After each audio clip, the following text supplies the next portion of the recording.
বছরের সারা মাসেই এখন তরমুজ চাষ করা যায়। এতে তরমুজের স্বাদ, গন্ধ বা ফলন কোনোটিই কম হবে না। অনেকেরই ধারণা থাকতে পারে তরমুজ চাষে অনেক জায়গা লাগে, তাই এই ভিডিওতে আপনাদেরকে ক্লিয়ার করে দেব খুবই অল্প জায়গায়, বাড়ির আঙিনায় পরিত্যক্ত জায়গা অথবা বাড়ির ছাদে কিভাবে তরমুজ চাষ করা যায়। এই ভিডিওতে টবে 12 মাসি তরমুজ চাষের সম্পূর্ণ পদ্ধতি দেখানো হয়েছে। 12 মাসি তরমুজ চাষের ক্ষেত্রে প্রথমে বীজ সংগ্রহ করতে হবে।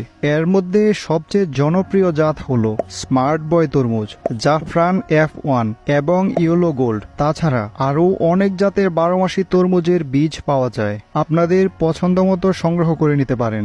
বীজ সংগ্রহ করার পর দ্রুত এবং একসাথে অঙ্কুরিত হওয়ার জন্য বীজগুলোকে 4 থেকে 6 ঘন্টার জন্য পানিতে ভিজিয়ে রেখে দিতে হবে।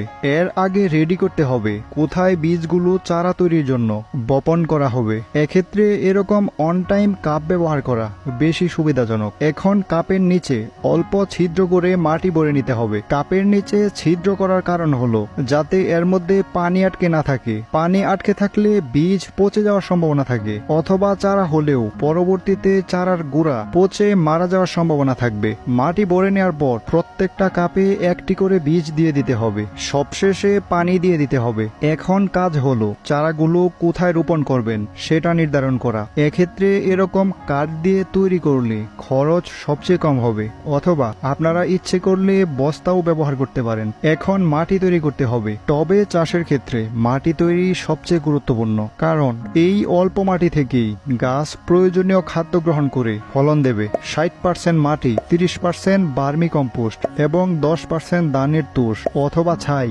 সবগুলো উপাদান ভালোভাবে মিক্স করে যে পাত্রে চারা রোপণ করা হবে সেখানে ভরে নিতে হবে। ভরে নেওয়ার পর মাটিগুলো পলি দিয়ে কিছুদিনের জন্য ঢেকে রেখে দিতে হবে।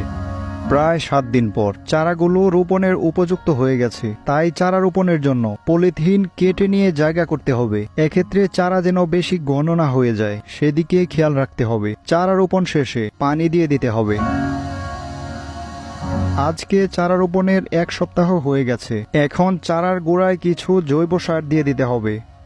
আরও একটি গুরুত্বপূর্ণ কাজ করে রেখে দিতে হবে, তা হলো শাকসবজির উচ্ছিষ্ট অংশ এবং পাতা ছোট করে কেটে এর সাথে ট্রাইকোডার্মা পাউডার এবং পানি মিশিয়ে 1 সপ্তাহের জন্য রেখে দিতে হবে। ট্রাইকোডার্মা এক প্রকার উপকারী ছত্রাক যা গাছের রোগ সৃষ্টিকারী জীবাণুকে ধ্বংস করে এবং পড়ে থাকা কাঁচা উপাদানগুলোকে দ্রুত পচনের জন্য সাহায্য করে, যা থেকে গাছ প্রয়োজনীয় শক্তি এবং পুষ্টি উপাদান টেনে নেয়।